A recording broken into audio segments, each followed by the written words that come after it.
Alright, it's time for another renovation update of the Airstream 63 Globetrotter, and I've done a bunch of these already, so you may just want to watch a bunch of those, or you're going to be catching up now. What happened in the last, well actually it's going to be the last 2 days, alright? So I'll let you know, because I didn't do one yesterday, but there wasn't that, well there's just we focused on one thing yesterday, and that was patching up holes. So I had two friends come by and they worked and they patched up holes like this one and this one, and the big huge one in the bottom of the back is what one guy did. And then underneath, let's look, we removed two more of these like garden hoses that had electrical wires. So right now all that you see is propane, and it's being guarded by some hose type stuff. And there is actually one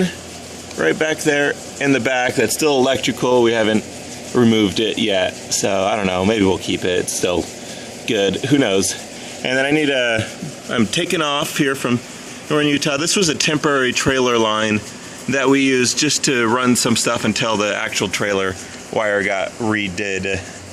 And yeah, we need to get something to put on the bottom here because plenty of water could come through there.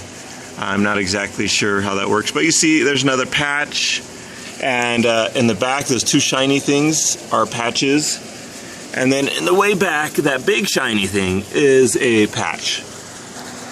I don't know if I showed you these jacks the other day, but this is how we've been able to get underneath. And when I went to the trailer store, I bought these jacks, these black ones right here. They're much skinnier. They actually look like they're just as tough or tougher. They say 15,000 pounds, and this being barely, you know, I don't even think it hits 3. And so today the update is I'm getting ready to go, so I'm putting everything kind of in order. So things I need to, and small things I need to install. Those wheel chocks just need to be in here. The generator and all the carburetor stuff, because I'm going to convert it so that it works off of propane. I put my drill stuff inside the drill bag, and then some of the other tools here like the polisher. We've been able to get this side unit until I get the big one. It's been working pretty decently, so 66 degrees in there. So I've been packing these in here because I don't want to have to unpack, pack, unpack, pack. So I'm just going to kind of leave stuff in here for now. So we got a bunch of tools and a bunch of the caulks that I ended up buying. I've been borrowing a shop vac to get this all kind of cleaned up a little bit. And as you can see, well, this is the storage for right now. We're going to get the water tanks probably even just today. Almost got the full hole done. They did the easier side. The other side is where it kind of curves up and around, so it's going to be difficult. I bought the heat tape, and so, I mean, I'll start. It wasn't super important to do now because winter is a long ways away. I guess this is kind of walkthrough of everything here. Didn't do much here yesterday or the day before. It had already been done. I got some storage stuff in here. Well, what else happened yesterday? I put in, because these were holes, so yesterday we focused on holes, so I put in these and the clamps on all the windows, so my journey home will be a little bit safer than the journey here where the window was flapping up and down. And I don't know if this was needed to be updated, but this was the furnace that got installed and a little rack for it, and we are going to put a new kitchen in here, which will need a space for the microwave and the sink. And then storage space for the things like a George Foreman and a blender and, you know, nice countertop. Oh, and let's see. This was what you probably want to be updated on, that this got installed.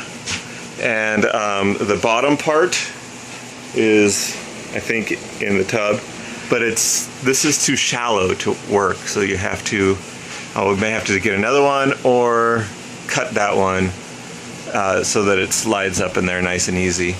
And then maybe get some insulation here and then cover it with some of our aluminum, which I spent like, I don't know, 2 hours or more on the phone just to find aluminum, and they're like, nope, you know, we do orders of $250 or more, we're big guys, and so I found a piece of scrap And it looks like someone has been laying on my scrap or stepping on it, because look at it now, it's all dented in there. That is sad. And that's what happens, I guess. I don't know if it was me, maybe it was me. But we need to save the scrap because it was hard to find and kind of expensive for this.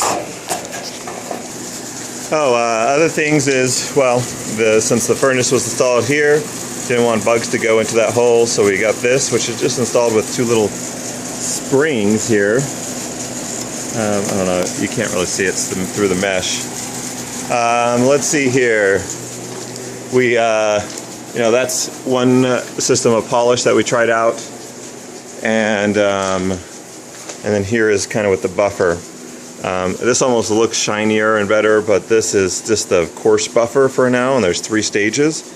And this is probably what's going to get rid of more of the holes, is the hope.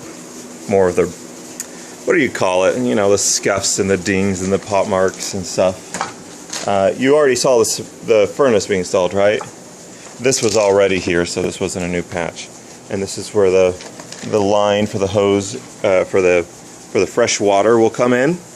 And let's go down here on this other side so you can see some of the not patchy. Oh, there's a patch right there, and there's a big hole that needs to be patched, and then this is a hole that was almost patched and I got distracted. So the quantity of things that were done, I mean, you had the vent and the furnace the one day, and then yesterday a lot of holes. That's what we've been doing. And so what's next on the docket? Well, stay tuned for the next episode to see what we do next. Blah, blah, blah, blah. Yay!